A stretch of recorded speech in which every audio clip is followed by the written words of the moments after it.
On connaît la formule de Baudelaire qui dit que la forme d'une ville change plus vite que le cœur d'un mortel. Dans une ville, quand le tramway arrive, sa forme change de plus en plus vite et d'une façon très étonnante parce que les partis pris par les aménageurs du tramway consistent effectivement à réhabiliter l'ensemble des sites traversés de façade à façade. C'est donc une mutation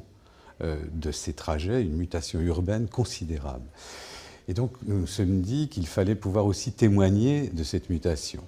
et pas simplement ne regarder que les interventions que les artistes pourraient faire dans le cadre de cette transformation, mais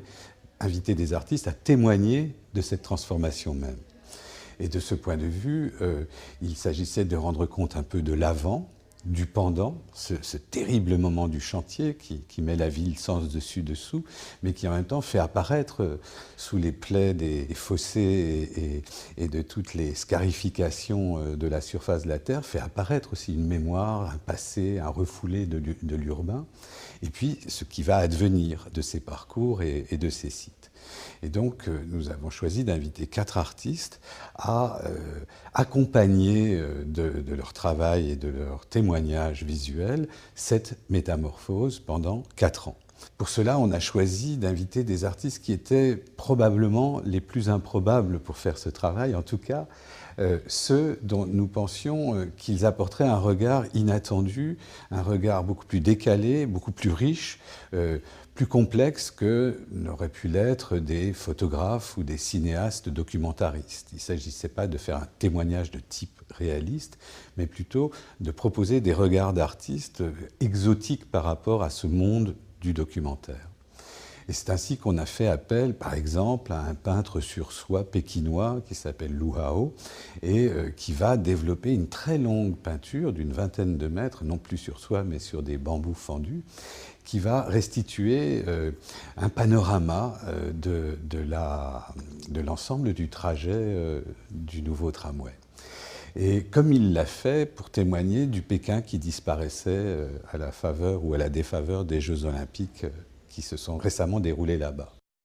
Avec Lu Hao, le chinois de Pékin, nous avons invité Ivan Salomon, qui lui est un artiste qui ne fait que de l'aquarelle, qui vit à Saint-Malo, qui n'est donc pas un Parisien, qui s'intéresse plus aux périphéries des villes, aux zones portuaires, aux intervalles indécis entre le ciel et la terre, entre la terre et la mer, entre la ville et l'usine ou les zones d'entrepôt. Quelqu'un qui n'est donc pas un témoin de la ville même, mais plutôt de ses extérieurs, de venir voir justement ce moment de bascule, ce moment de transformation, ce moment d'éventrement et de suture, de couture de la ville. Et il va réaliser 32 aquarelles, toutes du même format. Il en a déjà réalisé bientôt 10. Et c'est tout un travail de reconstruction dans l'image de ce qui s'opère dans la ville. Et il fait surgir évidemment aussi non seulement son regard, sa manière de saisir les choses, mais toute une culture de l'image et toute une culture de l'histoire de l'art qui transparaît à travers ces scènes de la ville en chantier. C'est ainsi qu'on a demandé à un photographe lui tout à fait parisien, Mohamed Bourouissa, qui jusqu'alors faisait plutôt des photos de mise en scène non situées, mais relevant plus de la fiction, ou en tout cas d'une interprétation des postures humaines, de regarder lui aussi ce site, et il a commencé à faire un travail tout à fait passionnant qui est même passé par une photo sans personnage, alors que la plupart vont avoir et ont déjà des personnages, et il regarde au fond les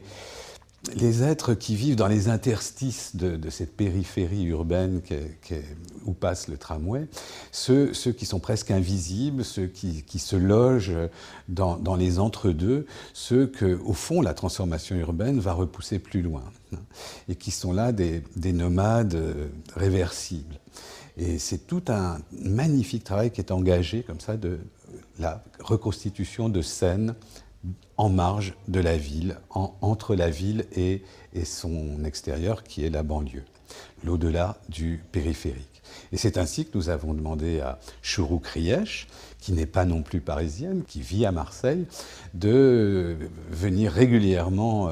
sur ces trajets le long de ces sites et de développer une série de dessins, 48 dessins, et non plus des aquarelles, mais des dessins à l'encre de Chine et au feutre, des très grands dessins noirs et blancs d'une très grande intensité où elle construit et déconstruit des fragments de paysages urbains, des fragments d'immeubles, des fragments de rues, selon des dynamiques qui ne cessent de varier. Et d'un côté, nous avons le regard d'un Chinois, le regard d'un Breton de Saint-Malo, le regard d'une Marseillaise, celui d'un Parisien intramuros qu'est Mohamed Bourouissa, mais chacun construit, déconstruit, réinvente et en même temps témoigne, mais avec vraiment une dimension de création très très forte de ces bouleversements. Et ça fera mémoire infiniment mieux, je crois, que de simples images qui deviendraient des cartes postales.